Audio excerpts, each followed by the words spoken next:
Les Actes des Apôtres, chapitre 8. Saül avait approuvé le meurtre d'Étienne.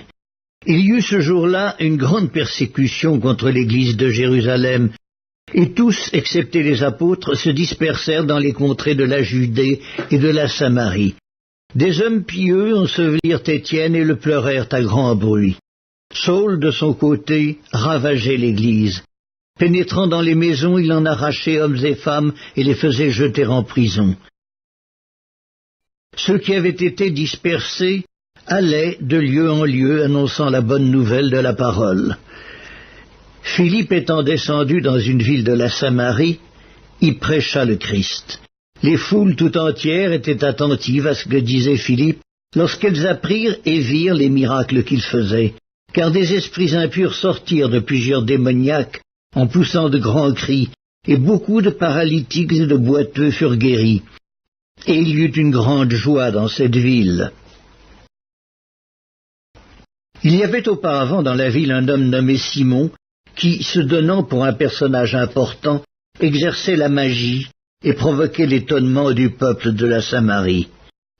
Tous, depuis le plus petit jusqu'au plus grand, l'écoutaient attentivement et disaient « Celui-ci est la puissance de Dieu, celle qui s'appelle la Grande. » Ils l'écoutaient attentivement parce qu'il les avait longtemps étonnés par ses actes de magie. Mais quand ils eurent cru à Philippe qui leur annonçait la bonne nouvelle du royaume de Dieu et du nom de Jésus-Christ, hommes et femmes se firent baptiser. Simon lui-même crut et après avoir été baptisé, il ne quittait plus Philippe et il voyait avec étonnement les miracles et les grands prodiges qui s'opéraient.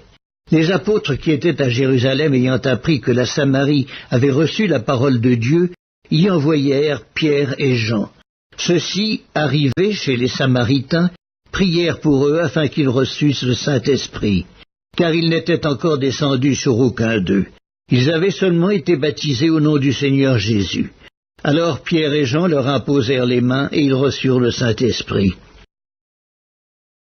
Lorsque Simon vit que le Saint-Esprit était donné par l'imposition des mains des apôtres, il leur offrit de l'argent en disant « Accordez-moi aussi ce pouvoir, afin que celui à qui j'imposerai les mains reçoive le Saint-Esprit. » Mais Pierre lui dit « Que ton argent périsse avec toi, puisque tu as cru que le don de Dieu s'acquérait à prix d'argent.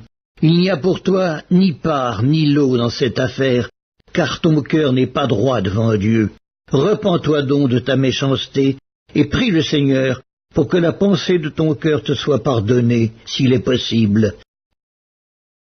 Car je vois que tu es dans un fiel amer, et dans les liens de l'iniquité. » Simon répondit, « Priez vous-même le Seigneur pour moi, afin qu'il ne m'arrive rien de ce que vous avez dit. » Après avoir rendu témoignage à la parole du Seigneur, et après l'avoir prêchée, Pierre et Jean retournèrent à Jérusalem en annonçant la bonne nouvelle dans plusieurs villages des Samaritains.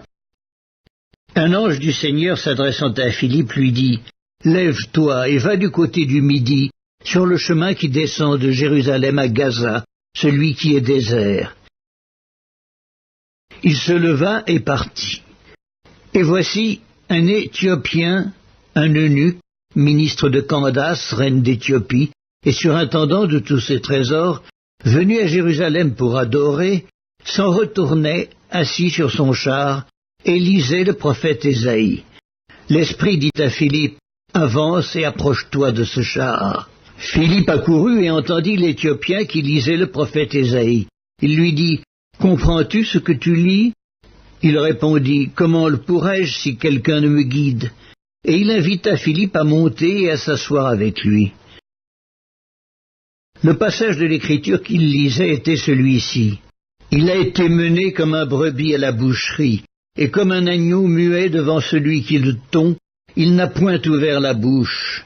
Dans son humiliation, son jugement a été levé, et sa postérité, qui la dépeindra, car sa vie a été retranchée de la terre. » L'eunuque dit à Philippe, « Je te prie, de qui le prophète parle-t-il ainsi?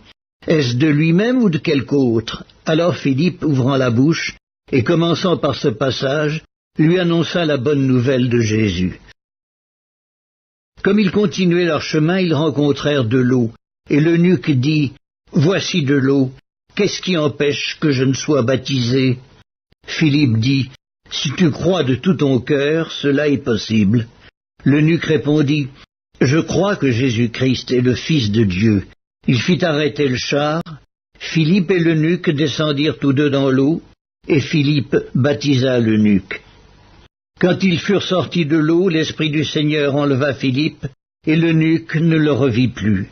Tandis que joyeux il poursuivait sa route, Philippe se trouva dans Azote, d'où il alla jusqu'à Césarée, en évangélisant toutes les villes par lesquelles il passait.